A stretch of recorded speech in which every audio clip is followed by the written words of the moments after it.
तो नमस्कार देवियों सज्जनों, हम आ गए हैं हमारे एक और नए ब्लॉग के साथ, क्योंकि आपको पता है कि एहे रहा नहीं जाता, तड़प ही ऐसी है ना। नहीं, और अपने तड़प को लेकर हम कहाँ बढ़ गए हैं, ये बात तो मैं आप सभी को मैं नहीं बताऊंगा। अरे बता रहे हैं हम सब चीज़ आपको बता रहे हैं। बस आपको मेरे लिए एक छोटा सा काम करना पड़ेगा कि आप एक तो लाइक और शेयर ठोक दीजिए, महाकाल का दबा के लाइक और शेयर ठोक दीजिए। पहले रूम में हमारा स्वागत किया है बिल्ली ने। ये बिल्ली हमें बहुत पसंद आई। रूम का तो खैर अब हमारे जीजा जी बताएंगे। तो वह आगे आगे बढ़ने लगे, हम उनके पीछे पीछे चलने लगे या वहाँ देखने लगे और वह धीरे धीरे आगे बढ़े। उसके बाद हमने एक रूम को पसंद किया। अंदर जाकर हमने बेड को देखा और बाथरूम चेक किया, बहुत अच्छा लगा। फिर हम कर लिए थोड़ा रेस्ट और हो गए तैयार आज का घूमने के लिए। ये रहा हमारा आज का लुक। तो ये है कपड़ा। फाइनली नहा धोने के बाद हमने कपड़े वपड़े चेंज कर लिए हैं और कुछ देर आराम करेंगे। हमने खाना भी नहीं खाया। खाना खाने के बाद देखते हैं शाम का प्लान क्या बनता है। मिलते हैं खाने के टाइम। रास्ते में मिल गए हमको कुल्फ़ी वाले भैया, जो बेच रहे थे 10, 20 और 40 रुपए की कुल्फ़ी। हमने भी भैया को बोला कि भैया हमारे लिए भी एक 10 वाली कुल्फ़ी लगा लो, क्योंकि हमको अकेले खाना है। बाकी सब हमको छोड़कर आगे बढ़ गए थे। फिर हमने भी ली अपनी कुल्फ़ी और खुशी खुशी खाते हुए हम बढ़ गए आगे। फिर फाइनली हम पहुंच गए रेस्टोरेंट। वहां हमने खाया पहला अपना खाना आज का। खाने के बाद हम निकल गए मंदिर की ओर प्रस्थान करने के लिए। हम भी आगे आगे बढ़ने लगे। हम कुछ दूर आगे बढ़ने के बाद वेट करने लगे ऑटो का, और ज़्यादा देर हमें वेट करना नहीं पड़ा। फाइनली मिल गया हमको ऑटो भी, और ऑटो में हम अपने आप को खुद को देखते हुए आगे बढ़ने लगे। पीछे में हमें बिठा दिया गया लगेज के साथ में, और इसी प्रकार से हमारा शुरू हो गया दोबारा से यह सफ़र। तो हम चलिए इस सफ़र को दोबारा शुरू करते हैं।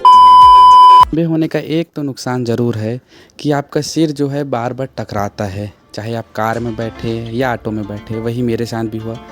पर अंदर ही अंदर बहुत ज़्यादा मुझे हो रही थी खुशी कि चलो फाइनली हम जा रहे हैं जगन्नाथ जी का दर्शन करने। कभी कभी मैं अपने आप को देखकर ये सोचता हूँ कि यार मैं इतना सुंदर क्यों हूं? पता नहीं ऐसा क्या है मेरे चेहरे में। मैं नहीं बताऊंगा। तो जगन्नाथ मंदिर के सामने होती है बहुत ज़्यादा भीड़। तो ऑटो वाले ने हमको कहा कि आप यहीं उतर जाइए। हम भी यहीं उतर गए और हम भी ताली बजाते हुए नीचे बिल्ले की तरह खुशी खुशी आगे बढ़ने लगे। कुछ दूर आगे बढ़ने पर हमको मिले कुछ और लोग। बहुत सारी गलियों से गुजरते हुए और बहुत सारे दुकानों को देखते हुए मैं, मेरी मम्मी और हमारे दीदी जीजा आगे बढ़ चुके थे। हम दुकानों को भी देख रहे थे, तभी हमारे सामने आए ये दो विभिन्न प्राणी। खैर मुझे कुत्ते उतना ज़्यादा पसंद नहीं है, क्योंकि जब मैं छोटा था तो मुझे कुत्ते ने काटा था और मुझे 14 इंजेक्शन लगवाने पड़े थे। पर मुझे उनसे नफरत नहीं है, पर मैं उनसे डरता हूँ। फाइनली हम पहुँच गए जगन्नाथ जी के धाम। हम उनके अब यहाँ से मंदिर के दर्शन कर सकते थे। मैं आगे आगे बढ़ने लगा और देखने लगे नज़ारों को। यह नज़ारा बहुत ही ज़्यादा सुंदर था। पहली बार मैंने इतने करीब से जगन्नाथ जी का मंदिर देखा। मैं अपनी मम्मी को भी बताने लगा कि देखो कितना सुंदर दिख रहा है। पर वह आगे आगे बढ़ने लगे थे, हम भी आगे बढ़ने लगे, क्योंकि कुछ ही दूर में उनका एंट्रेंस भी था। पर यहाँ से नज़ारा बहुत ही सुंदर दिख रहा था। मैं, मम्मी और दीदी आगे बढ़ गए और दोनों जीजा जो थे वह आगे आगे जाकर रास्ता देखने लगे। हम अगल बगल भी देख रहे थे कि कहीं से गाड़ी ना आ जाए, नहीं तो हमारा यही राम नाम सत्य हो जाता और हम भगवान को प्यारे हो जाते। और इतना जल्दी मुझे मरने का शौक़ तो है नहीं, तो मैं सबसे किनारे चल रहा था। बाबू को भी हमने चप्पल पहना लिया कि भाई अब तुमको भी चलना पड़ेगा, हम अकेले तुमको कितना पाए। हमारा बहुत ही बड़ा सौभाग्य था कि हम यहाँ पर झंडा चढ़ते हुए देख पाए। कहा जाता है कि यहाँ चाहे बाढ़ आए, चाहे तूफान आए, चाहे कितना ही बारिश क्यों ना हो, यहाँ हर दिन झंडा बदला जाता है। और यहाँ का जो झंडा है वह हवा की विपरीत दिशा में उड़ता है। अंदर जाने वाले रास्ते से हम आगे बढ़ने लगे।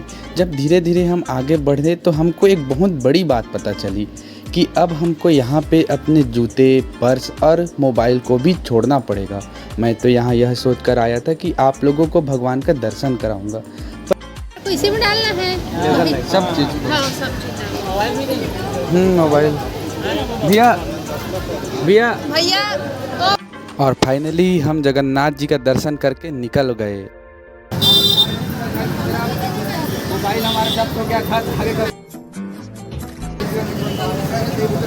सच बताऊं तो पुलिस वाले को देखकर कुछ देर के लिए मैं डर गया था, क्योंकि यह प्रोहिबिटेड जगह है जहां मोबाइल का यूज नहीं किया जाता। पर वैसे पुलिस वाले कुछ नहीं कहा और रास्ते में हमें मिल गया मोमोज़। अब मोमोज़ लपेट लिए हमने, उतना अच्छा लगा नहीं। और गुपचुप भी खा लिया, कटोरा पकड़ कर बेशर्मों की तरह हम भी खड़े हो गए। गुपचुप का टेस्ट भी अच्छा था।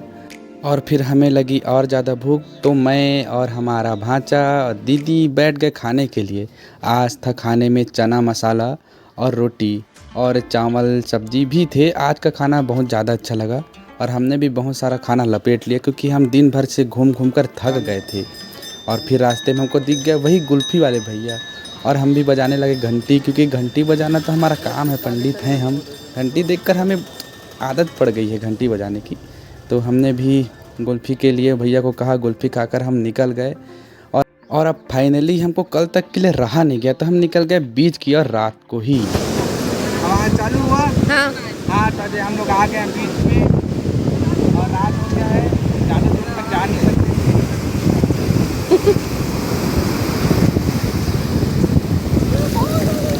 ये है पानी, देख लिए। ठीक है, टाटा बाय बाय, गुड नाइट, जय जगन्नाथ। तो यही तक था हमारे वीडियो का सफ़र। मिलते हैं नेक्स्ट व्लॉग के लिए, तब तक के लिए जय जगन्नाथ।